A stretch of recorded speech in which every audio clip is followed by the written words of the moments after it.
Constantine, a Hellblazer podcast.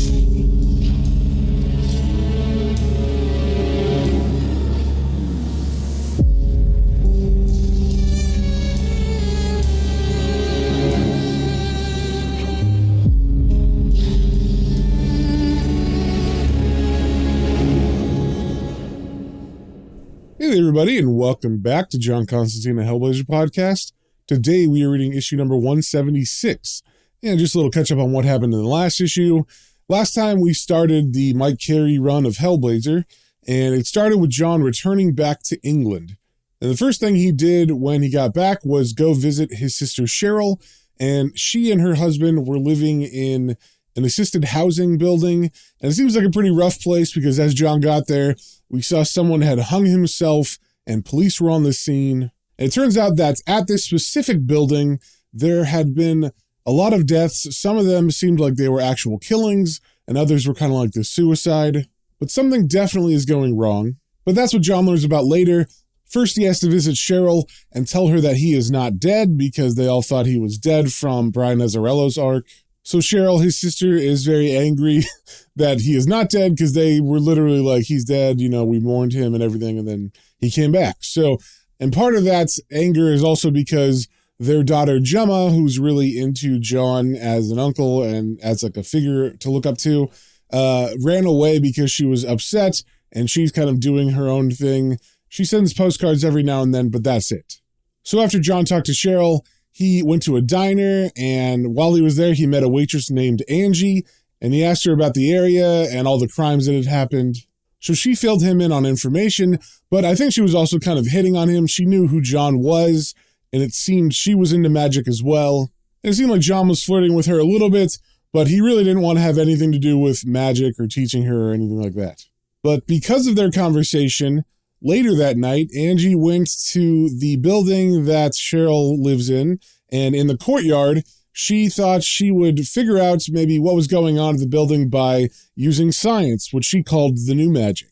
I'm not sure exactly what she was doing, but she set up a small little scope, and she was looking at the building from the courtyard, and as she saw an old woman in a window, and she seemed like that was the kind of source of whatever was going on in this apartment building, she all of a sudden got dizzy, and then two men came up to her, and as she fell down from the dizziness, they pretended like they were going to help her, and then one of them pulled out a straight razor and began to attack her. And luckily, John, Cheryl, and Cheryl's husband were coming home from a pub right when this happened, and they saw the attack, and they chased off the men. But unfortunately, Angie was cut up pretty bad. She had some sort of symbol carved into her forehead, and it looked like chunks of her ribcage area were taken out. And John was already in a bad mood when he saw this because him and Cheryl and her husband had a big screaming match in the pub they went to. And this attack on this girl, Angie, that he just met, focuses John's anger, and he is very much determined to figure out what the hell is going on now. And that's where we left off on the last issue. So first things first, with issue 176, we got the cover. We see the old woman who lives in Cheryl's building, and she is sitting in her rocking chair next to her phone in her apartment. She has a blanket on her lap, but she does not look very happy. She looks pretty sinister, actually, as she looks out at us. And then above her, there's a panel of her face. It's in the same kind of pose, but it looks like it's rotting or something. And then we get panels of John, and there's a panel of a woman as well. I think it's Angie. It might be Gemma, but I'm pretty sure it's supposed to be Angie. And they're kind of floating over a panel of a rough-looking alleyway in the nighttime. And we see on the cover that this is written by Mike Carey with art by Steve Dillon and inks by Jimmy Palmiotti. And as we turn to the first page, we see a man walking down the street. It is nighttime. He has a bottle of alcohol in his hand, and as he walks by a parked car, he throws the bottle through the passenger side window, and then we see an ambulance shoot by with its sirens on and everything, and we get some narration over these panels that says, "I suppose any city's got a day and a night shift, but Liverpool's seriously schizophrenic. Maybe it's a Freudian thing. The ego and the id and their old lockstep. During the day, the Catholics are repressed, and the Protestants have got their work ethic. But on County Road at 2 a.m, the pot bubbles over, big time. And you can forget all that stuff about the dawn coming up like thunder. Around here, it comes up like sirens. Then we see on this page that the name of this issue is High on Life Part 2.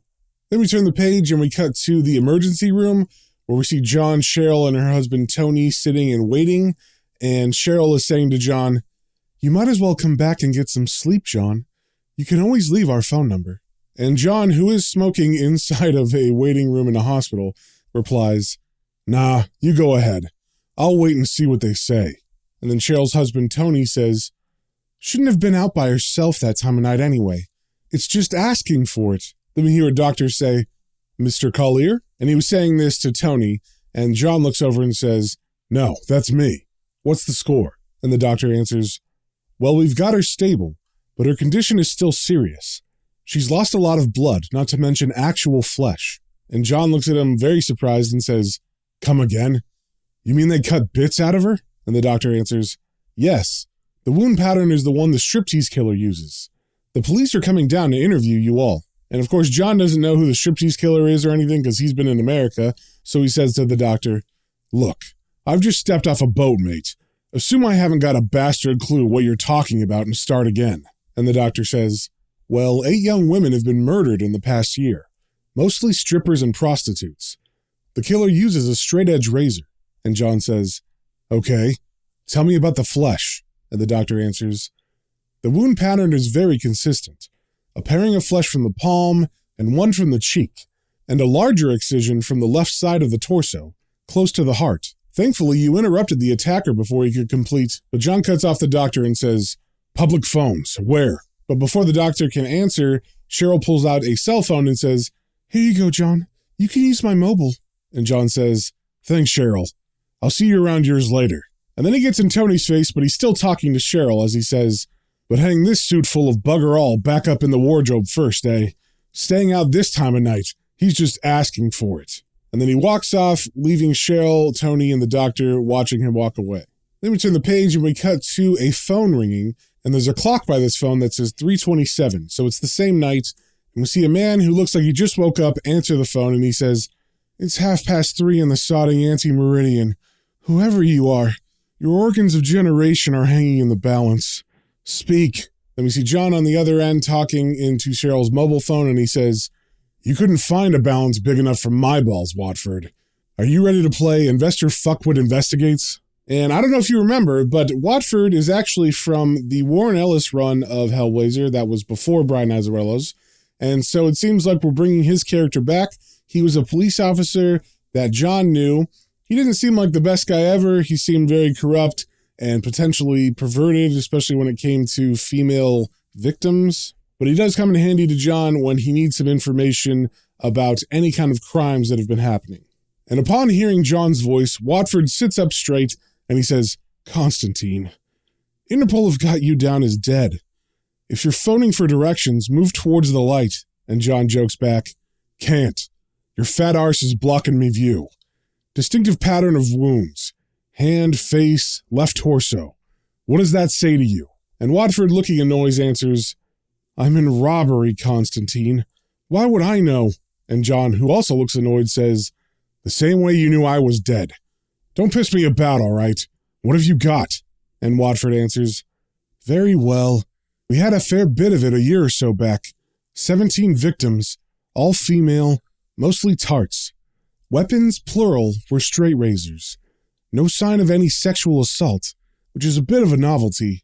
Investigation got bogged down in internal politics, or someone quietly squashed it. Don't matter anyway, because it ended up cleared up by itself. Like acne." And John very angrily says, "It didn't clear up, you daft bastard. It just took a stroll up the friggin' M6. And Watford, who looks like he doesn't care anymore, says, "I can put 2 and 2 together as well as the next man, Constantine. But simple addition isn't always a good career move. Wrap up warm." And then he reaches over and he hangs up the phone. And then we cut to John, who hangs up the phone as well and leans up against the wall he's next to. And he's got a look on his face that says, what else would he expect from a police officer? Then we turn the page and we cut back into the hospital where John is back in because he didn't walk very far outside to make that call. And we get the narration of the doctor saying, "The police are coming down to interview you all." And then the narration says, "Okay." So he had to move a bit sharpish. If you remember, the narration in this comic so far has been like third-person narrator, so It's like a narrator's talking about John. So John is not sitting with his sister anymore. He is walking up to a nurse and he asks, Angie Spatchcock? And the nurse looks down at her board and says, Ward C, bed 6, but she's under sedation. And John says, yeah, I know. And she doesn't look up at John, so maybe he's using some magic, because we cut to him in Angie's room. So after she answered, he must have just walked right by without her seeing him. So in Angie's room, John pulls back the curtain and she is in fact sedated. And he moves over to where her IV bag is, and it looks like the liquid inside is red, so it might actually be like a blood transfusion bag. And then we see him take out a needle, and he sticks it in his arm, and he begins to draw his own blood. And over these panels, the narration says, of course he could always just walk in there, not knowing the score. He could, but his instinct was to shorten the odds a bit. It was a shitty thing to do. He probably was going to hate himself in the morning. On the other hand, that's what mornings are for. So John takes the blood out of his arm and he injects it into the IV bag. I'm not sure if the red liquid is blood or not, but his blood, when he injects it, definitely looks very much thicker than what's in that bag. So just in case you might have forgot, in the first beginning issues of Hellblazer, John was injured and he got a blood transfusion from the demon Nergal. And this transfusion healed him very fast, but it also meant that he had demon blood in him from that point on. Now, in the Paul Jenkins run, John did separate all the bad stuff inside of him into a separate John to be tortured in hell. And when we were going through those issues, I wasn't sure if that included the demon part of him that was in his blood. So I always wondered if that meant that John's blood was now clean and pure human and not mixed with demon. But apparently, whatever he put into that other John that went to hell did not include his demon blood, because as he injects it into the bag and it goes into Angie's arm, she immediately wakes up, and as she sits up in bed very violently, she says, oh, Jesus! And John leans over her and says, Angie, it's okay. It's okay. It's just me. And Angie grabs her chest and says, Jesus bastard Christ! My fucking skin's on fire! Oh, shit! And John tries to gently guide her down back under the bed, and he says, Angie, listen to me. What were you trying to do down there? Some kind of charm? Were you mucking around with magic? And as Angie tries to gather herself from just waking up, she holds her head and says, Magic? No, shit. No, I was just measuring the angles, looking to see where the shadows fell. John, what did you give me? But John doesn't answer her. He just asks, the angles? And Angie answers, yeah. Say if someone was doing black magic on one of the flats, that's where the grass would be blighted, where the shadow of that part of the building touched. But it was all dead, all except for one narrow little ring on the top floor. The top floor is clean, John. Everywhere else is sick. And John says, okay, Angie, thanks. But she looks up at him with concern and asks again, what did you give me? And again, John doesn't answer. He just says, have a bit of a rest now, yeah? Then we cut to John having already left Ward C where she is, and behind John's silhouette of him walking out, we see the doctor letting the police into Ward C, and he's saying, this way, officers. Then we turn the page and we see John walking on a sidewalk. It's still dark out, so it's still probably the same morning. And as John walks, the narration says, you'll never get a taxi to stop in Fazzik Hurley after dark. He walked down past the race course, and the city was breathing on his back. Wet bitumen smell, salt and oil off the Mercy, burning tires somewhere, crisp packets scattered like rats across his feet, and the wind changed, bringing an inexplicable burst of accordion music. And then John walks by a young man who's, I guess, maybe homeless or something. He's just hanging out underneath a bus stop. And as John walks by, the young man says, hey, mister, got any change? And John answers, sorry, pal. I don't usually carry money. Never saw much use for it. And the boy's confused and he asks, you're what? What are you on, eh? And then John pulls out a cigarette, and as he lights it, he answers, passive scrying. And then he hands the cigarette out to the young man, and the young man looks confused and he says, what the fuck's that? And then he takes the cigarette, and John says, lazy man's magic. It's like bumming a lift to the Book of Revelation. You get yourself in the right mood, and let the world give you the answers. Show us what's in the rucksack, and you can keep the pack. Of course, he means the pack of cigarettes. And so the boy looks at him, and as he puffs on the cigarette that John gave him, he digs through the bag he has with him, and he pulls out a spoon and heroin needle. But we don't see what happens, so either maybe John made him throw it away, or John took it and he's going to throw it away. But either way, John goes back to the building where all this started, where his sister Cheryl lives, and he goes into her apartment, and she is sleeping on the couch when he walks in. And as he sets his bag down, she wakes up and says, "What? Who's there?" And as John opens his bag, he says, "It's just me. You and Tony had a row or something?" And Cheryl sits up and answers, "None of your bloody business. What are you up to?" And John answers, "The usual. You can tell him I'll be gone by morning. Don't wait up." Then we see him take off the jacket that he's been wearing since he got back from America, which just looked like a regular leather jacket. But as he's rifling through his bag, he pulls out something else, and we see him slip on his trench coat.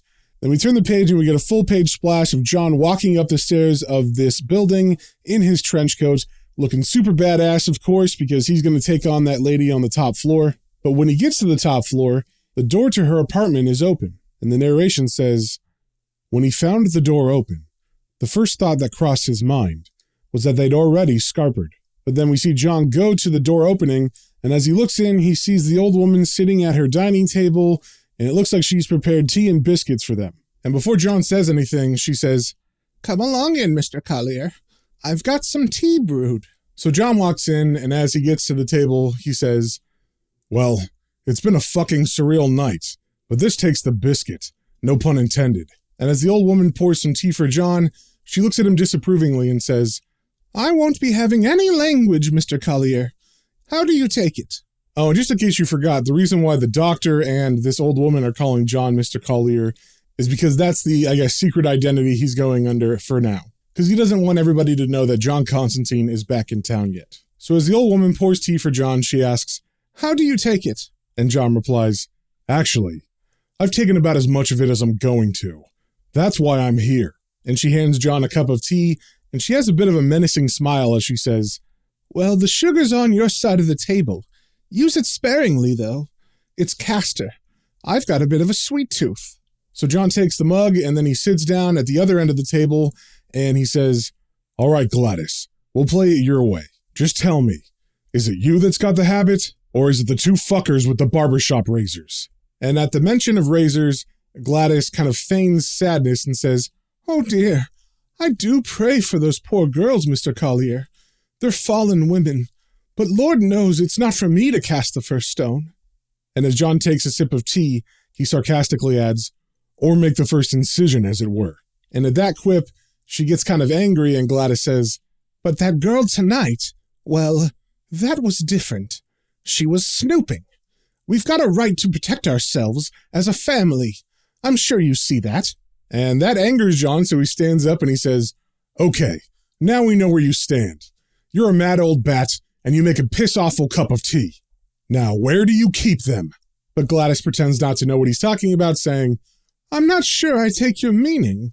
But John just stands up and goes over to her cupboards and starts looking through all the different things she has in there, and we can see like sugar and other kinds of baking materials, and John says, "The whole frickin' building is rabid, and your flat oozes sweetness and bloody light.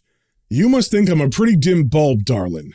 And then he doesn't find anything in that cupboard, so he stops and he looks around and he thinks for a second, and he says, "From what I hear, you've been at this game a while now. Must be running out of room." And Gladys warns John, saying, "Mr. Collier, you'd better stop this." But John doesn't, and he just says, "Under the floorboards?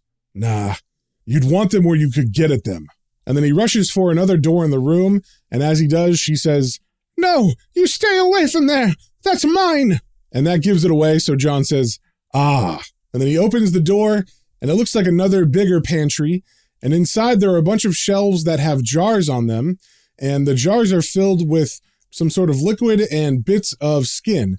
And then we see John pick up one of the bottles, and they all have the names of the victims that the skin was cut off of and the date that happened. And over these panels, the narration says, "He knew as soon as he opened the door, as soon as he saw those rows of green and brown bottles staring back at him. The bottles, the glistening, semi-solid slivers nestled inside them, the fussy little handwritten labels." So John looks at one of the bottles, and it has the label that says Jenny Fulbright, March 3rd, 2002. And as John turns and holds the bottle up to her, she says, You're a very clever man, Mr. Collier. And John fires back, just free association, Gladys. A kid showed me his works and it all fell into place. You're an addict, aren't you? So I guess when John saw the needle and spoon from the kid he was talking to earlier, all the pieces of this puzzle kind of clicked together and he realized why they wanted body parts. So Gladys doesn't say anything to him saying that you're an addict, and she just stares at him. So John continues saying, that was a question, love. Answer it, or you'll never get the stains out of the Axminster. And then he holds the bottle between his thumb and finger like he's going to drop it maybe. So she gives in and says, I was beautiful once. There were men who would have murdered their own mothers for a kiss from me. You wouldn't understand. And John says, yeah, well, I understand this shit enough. Slivers of flesh from the dead, so you can snort their memories, get high on their lives. Why'd you go for hookers, though? And Gladys looks up at him and says, I like the romance, the hanky-panky. Bad girls get a lot of that. The pain I just poured away. And then John looks at her right in the eyes and says, which is why this place is as calm as a Zen garden, and the rest of the block is full of mad, lost little ghosts. I could fucking well slap you, Gladys, as old as you are. And she looks him right back in the eyes and says, no, you couldn't, Mr. Constantine. And right there, Gladys slipped up. She called him Constantine instead of Collier. But we don't see a reaction from John from this because she continues saying, not after drinking that tea. And when she says that, John's vision goes all blurry because she drugged the tea that John took a sip of. So being dizzy, John stumbles for a second, and he actually knocks over a teacup on the table and he says, shit. But Gladys now has the upper hand and she's enjoying this and she says, oh dear, do take care. That's one of the newer ones, referring to the bottle of flesh in his hand. Then we see two men come through the front door, and they are the two men that attacked Angie the other night. And the one that had the razor that was cutting up Angie says, can we do them now, Mum? And Gladys answers, yes, my love, but mind you get me the right bits now. I've never tried being a man before. Then the two men walk towards John with their straight razors open, and right as they're about to do something to John, he takes the bottle that was in his hand full of flesh from one of the girls that they murdered, and he breaks it over the head of the one that spoke, and he screams out in pain, and the other one behind him yells, fuck! And then John runs past them, trying to get out the front door as the second man helps his brother out. And of course, John is all wobbly and stuff, so as he runs to the front door, the narration says, his legs were like plumb lines, silly string with lead weights at the end. The throb in his head was slow and deep, like an elephant's heartbeat. There was no way he was going to make it to the stairs.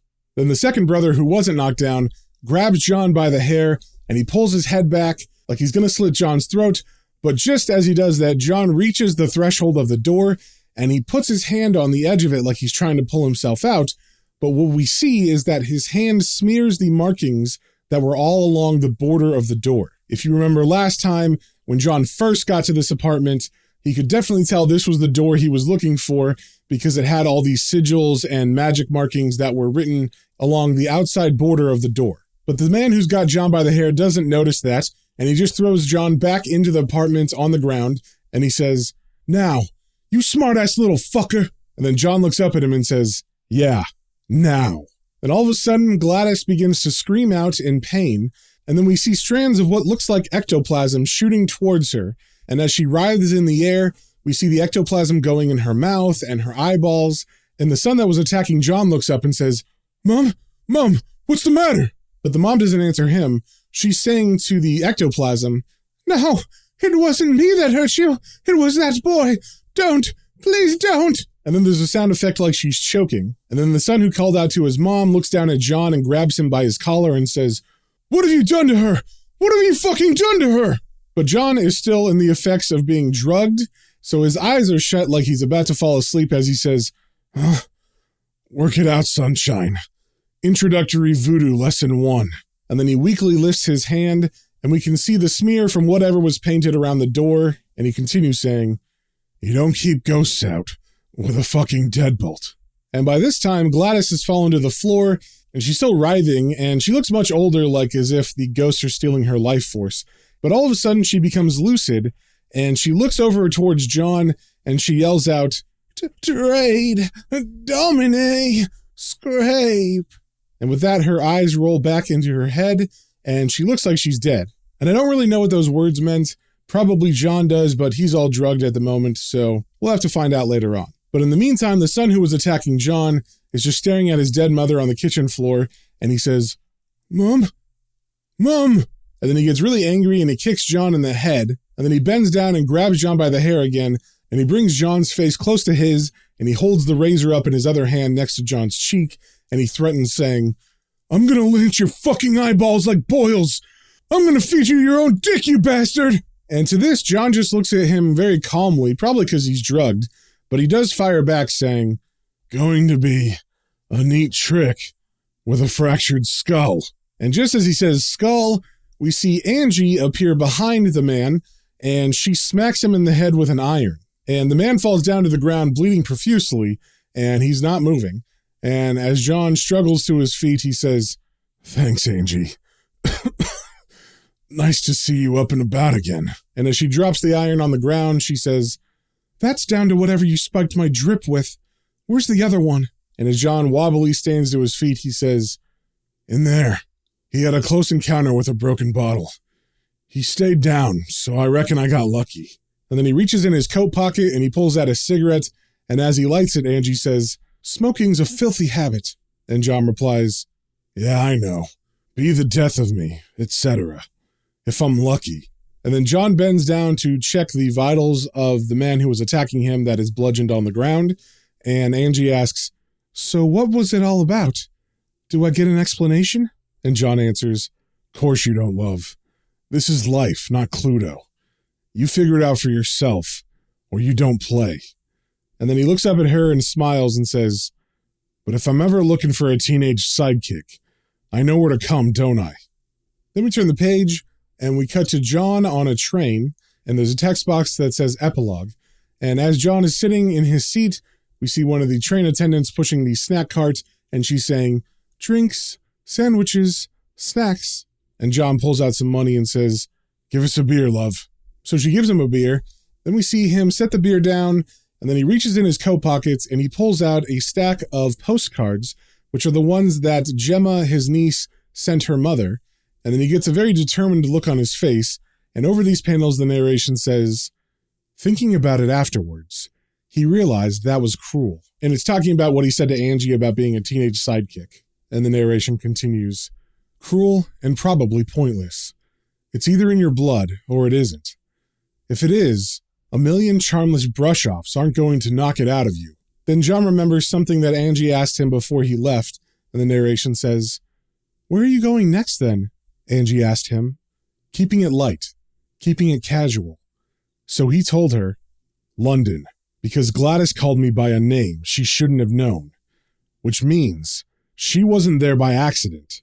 And then there are these postcards my sister's kid is meant to have sent from Lyons. Only, they're all scenes from Normandy, and none of them have been sodding frank. Someone's taking the piss, in other words. And one way or another, someone's going to be bloody sorry." So John has figured out that Gemma might be in trouble because the postcards are not postmarked from France, and all the scenes are from Normandy, not Lyons. So it looks like John is heading to France.